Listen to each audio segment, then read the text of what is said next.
Welcome to this presentation about the SCIP database. My name is Balduyck.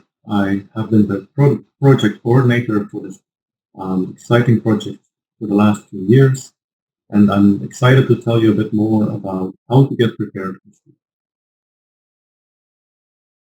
Today I will talk about where the project is right now, how you can get prepared in 6 steps, how the SCIP database aims to improve transparency inside the supply chain, but also towards its main users, the waste operators and consumers.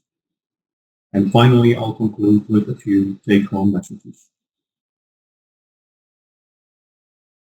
So without further ado, the SCIP database has already a prototype released since a few months.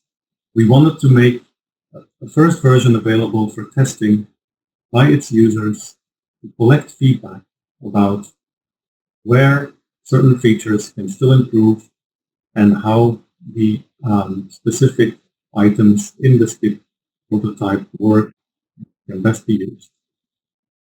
It allows you to get familiar with the SCIP database before the legal duties kick in later on.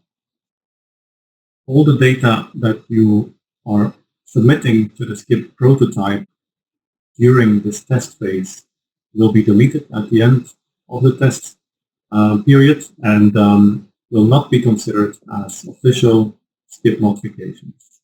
So we would invite you still also now to submit feedback to us and to test the SCIP prototype version. The next step will be that the first version of SCIP will be released at the end of October. At that point in time, we will open a submission window, so you will be able to submit official SCIP modifications to the SCIP database. This, of course, comes a few months in advance of the official launch date, the official legal duty kicking in on the 5th of January 2021.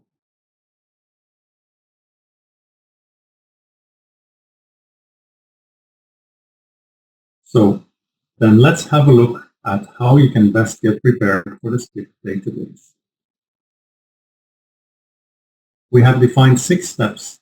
They encourage you to get familiar with the SCIP database early on, to prepare yourself, to prepare the data well in time, so you will be ready at the end of the year and the beginning of next year when the legal duties kick in.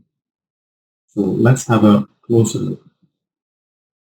First of all, find out if you need to submit a SCIP notification. Start by identifying whether your products that you are manufacturing, importing, or selling are actually falling under the definitions of an article or a complex object. There is a lot of guidance available on the ECHA website that will help you establish these facts. Important to remember is that we're not only targeting final products off the shelf, which have been defined as complex objects, but also articles, so the components and subcomponents included in final products.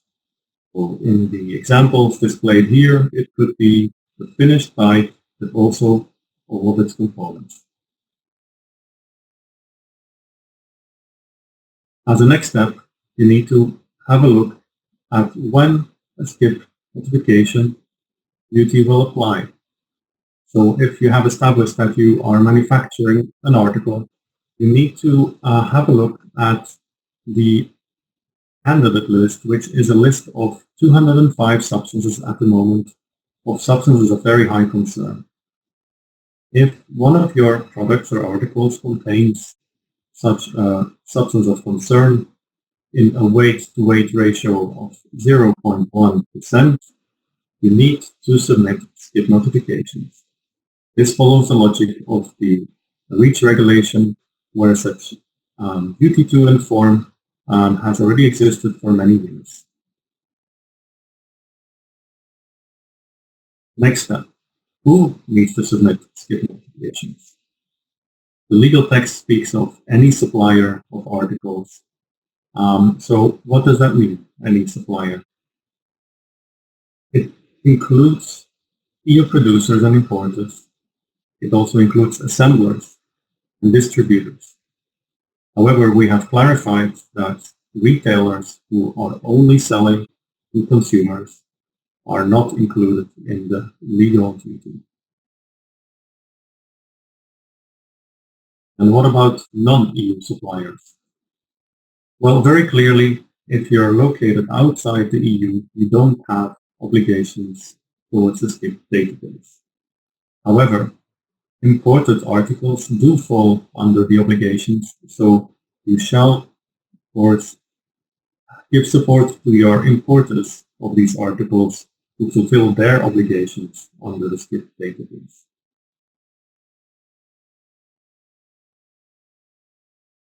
Step 2 in getting prepared.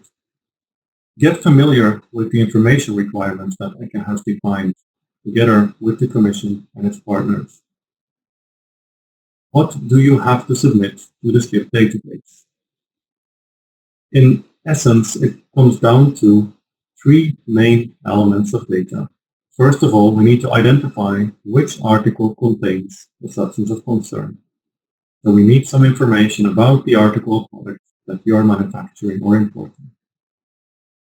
Secondly, we need to identify which substance is causing the concern element. We need some descriptions about the substance of very high concern in the article. And finally, we need descriptions of how this article can be safely used. Let's have a more detailed look at that. On these following 2 slides is an exhaustive list of information that ECHA will request through the SCIP database. So all the elements on this slide are the only elements that we will request.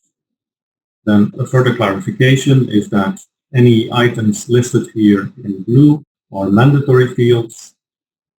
The elements listed in the orange color are also required information. However, in these cases, you will be able to also get a successful SCIP notification done without having the data available. For instance, if you don't have the necessary data or you are not aware, then you will be able to submit the SCIP notification and there will be no failure. The data submission process, which is not the case for the blue elements, which are mandatory. Finally, you'll see also a lot of items listed in black. Those are optional information elements. So let's have a quick run through. First of all, we need to identify the article, as I said before. So we need to give a name to the article. It's optional to provide more information such as brand and model, but it will be mandatory to provide an identifier. This could be a barcode, a catalog number, it could be any number that you use in your supply chain to identify this article. There is no mandatory number imposed by the agency to be used. This is free of choice for you. You can, of course, add further identifiers, and the next information to be provided is data about the categorization. So how to categorize this article. It is about product families. What type of product are we talking about?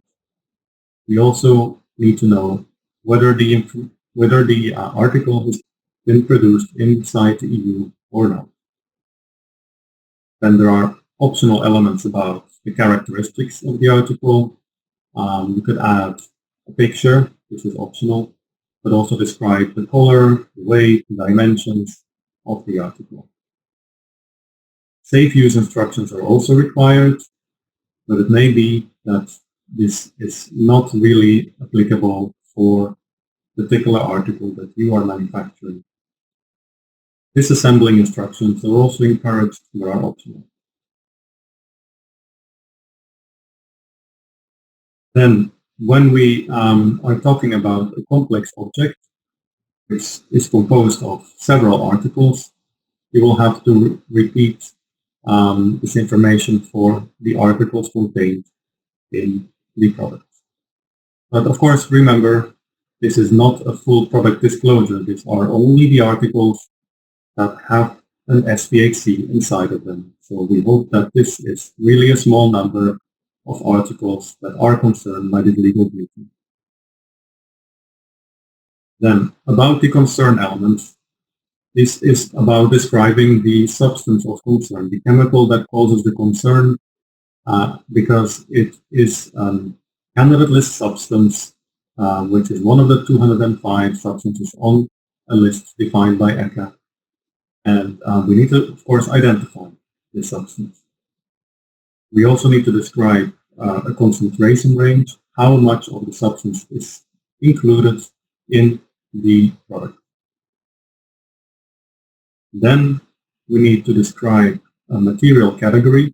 This is very important and therefore mandatory for the recycling and waste management processes. We need to know what the article is made of, what material. Or equally, when we're talking about a mixture, the mixture category. So all in all, these are the information elements that ECHA will be requesting in the SCIP database, and we have tried to minimize the elements that are mandatory or required. Then, confidential business information. We have received a lot of questions about this, and we have gone very far to try to reassure that ECHA will not disclose any confidential business information. We will give some examples.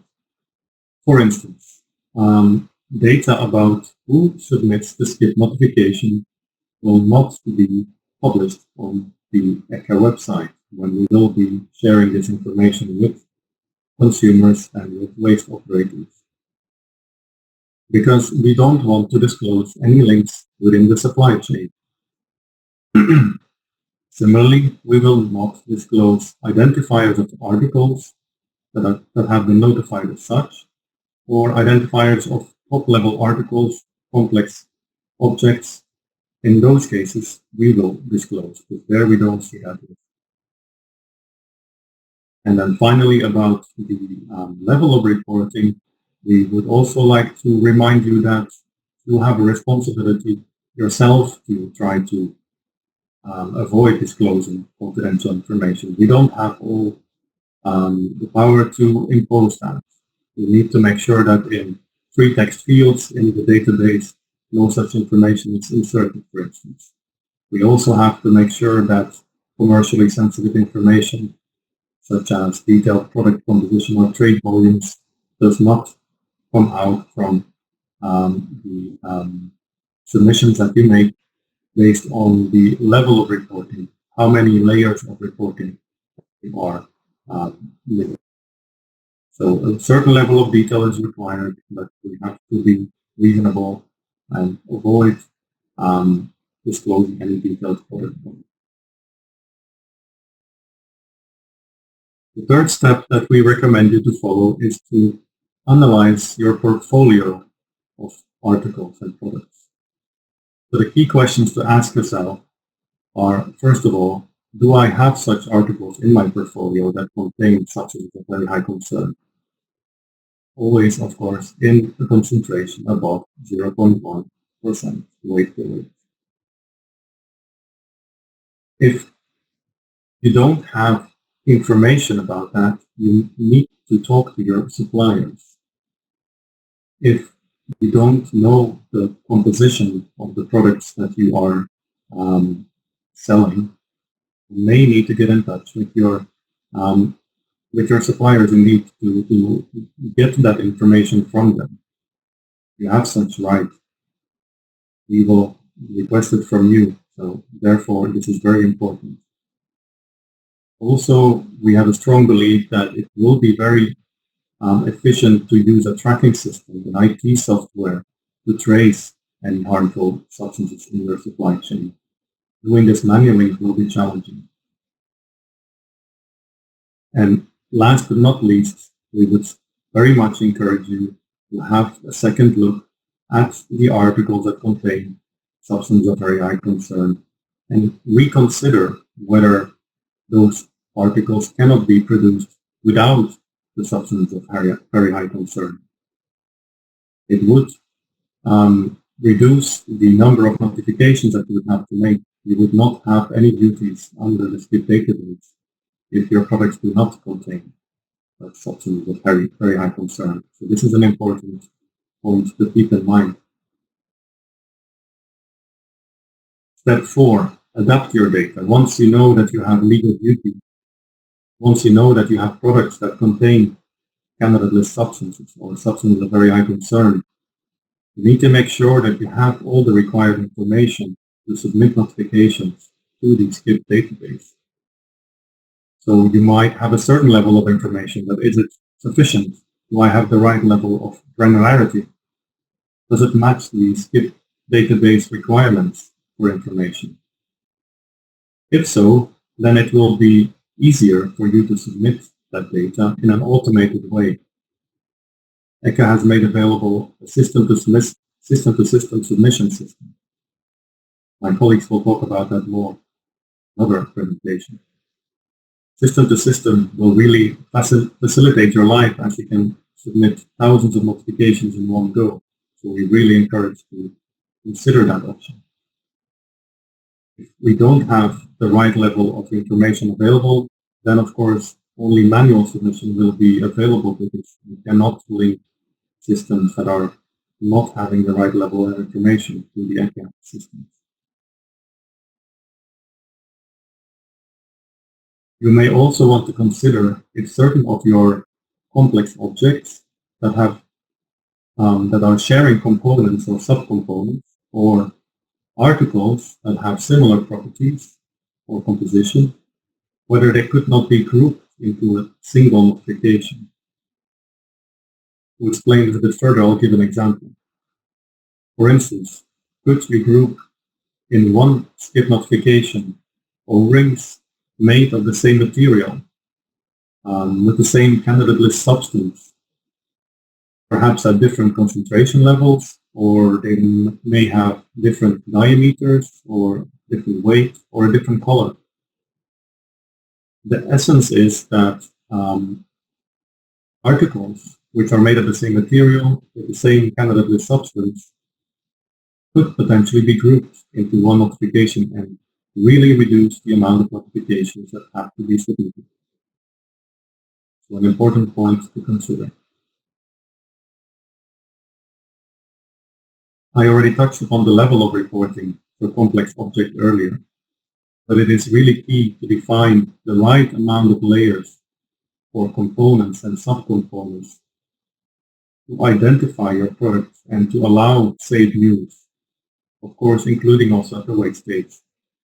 With the example below, for a car, which is a very complex complex object, how many layers of reporting will really be necessary? This is a really important consideration to make. And it's really also up to industry to come up with good proposals here of how can we ensure the safe use of the components inside the complex object, while having a reasonable amount of layers of reporting of articles inside complex objects. When you're more or less ready to submit your SCIP notification, you can consider 3 different ways of doing that. ECHA has made 3 options available. I touched upon the third option, system-to-system, which in our view is one of the best ways to submit a lot of data in one go. But there are other options available as well. You can do it. You can prepare your notification offline in your own company systems and then upload it to the ECHA servers. Or you can directly prepare your notification online in the ECHA cloud systems and submit in one go. So these are the 3 options available. few more words about system to system, because we really want to encourage using this opportunity to submit more data in one go. So the process as it stands is that you will need to make an investment to prepare the SCIP notifications in the Euclid format. You base that on data in your own IT systems. And then there can be an interaction, a system which is built between your company's tracking system and ECHA's submission portal. This is done based on APIs. These are predefined interfaces for submitting such data between two IT systems. This data will then be validated in the same way as manual submissions, other submissions, using the other two routes for submitting data, and the outcome can then be seen via the submitting system.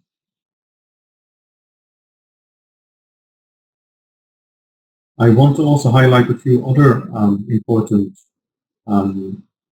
elements that ECHA has worked on in the past few months and which are still ongoing to some extent. These are elements that are important as we try to simplify the way that SCIP submissions can be made. First of all, we have allowed, this is available already, that third parties can also submit data on your behalf. Of course, you will need to make sure that you have a sort of inter-party arrangement in place to make sure that that third party can submit legally binding notifications excuse me, on your behalf. But it's fully possible that any partner of your company can submit that data on your behalf. So this could, for instance, be a consultant. This could be a mother company doing it on behalf of all of its branches. So this is a useful concept to centralize submitting SCIP notifications. We are also working on defining how data already submitted by other users could be reused by your company. We have two concepts here. The first one is a simplified notification. This can be used, for instance, will be very useful for distributors. If an article is not changed when it goes through the supply chain, the duty holder could submit a simplified notification just referring to the data already submitted by his own supplier. You wouldn't have to prepare a new dossier. The second option is referencing. For instance, when an article, which is already notified by your supplier, and then is incorporated into a complex object, so a component is included in a product, for instance, then the duty holder can simply refer to that data that was already submitted about that article without re-entering that same data. So all of these mechanisms are trying to avoid duplication of work. Then the final step is, of course, to submit your notification. As I said in the beginning, the first official version of the SCIP database will be released at the end of October of this year. And we will open immediately a submission window. So you will be able to submit from that day onwards official SCIP notifications. This is a few months early of the legal obligation kicking in. So it gives you a few more months to prepare these notifications and start submitting. Of course, the 5th of January is the only official deadline for such work. Then, before I conclude, I want to say a few words about why are we doing all this hard work with the SCIP database. Of course, you understand that there is a purpose for improving information exchanges in the supply chains. But of course, there's also a lot of transparency improvements going on for the waste sector, who is currently not receiving enough information about products at the end of their life cycle and the chemical content that they have. Also, consumers have a right to know and the SCIP database will facilitate. On this slide, I have summarized that the target audiences are, of course, the waste operators, first and foremost. The data that you will submit to the SCIP database will be available to them and will help them driving their waste stream decisions. Hopefully increases the recycled material being used, because there is a guarantee, there is a bit more knowledge about its safe content. For consumers, it will allow them to make informed choices when purchasing products, and it will also help them in their disposal. As a side product, of course, there will be much more information available which authorities can use in their policy decisions around waste management, for instance.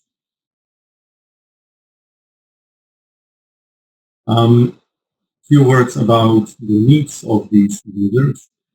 We very much realize that the needs may be different for different sectors. For instance, there are different use cases to be made with the information generated by the SCIP database, and they may be very different for different targeted users. For instance, the reporting level may be different depending on the use case. Let's have a look. If you, for instance, want to know which brand of pencil sharpeners, let's take that as an example, contains SVACs and which one doesn't, this information will be available. It also gives information about which article, which component inside a radio needs to be removed because it contains an SVHC before it's being shredded. For this information to work, we need to have information at the article level. But we also need information at product family level. And for that reason, we are using article categories based on the CM codes, which are used by customers also. These are not new codes, these are very well-known codes for products. So it could give you information about occurrence of SVHCs in fridges in general or in other product types. And finally, there's also information needed at waste stream level or the material level. For instance, which plastics would often contain SVHCs and which don't. This is why we also need to collect information about material categories. So, concluding my presentation, I want to leave you with a few take-home messages. The first one is that the time is really running out and it's really crucial to start preparing now. So therefore, I would encourage you to get familiar with the SCIP database, get familiar with the prototype that is already available, to read through the supporting material available on the website. Provide ECHA with feedback. Which features are working, which ones need improvement. We will very much welcome to hear from you. And finally, keep in touch. Follow the SCIP web pages for updates. Let us know. Write to us if you have concerns or you have questions. Help desk available, support available. So we very much encourage an exchange with you. Thank you very much for your attention.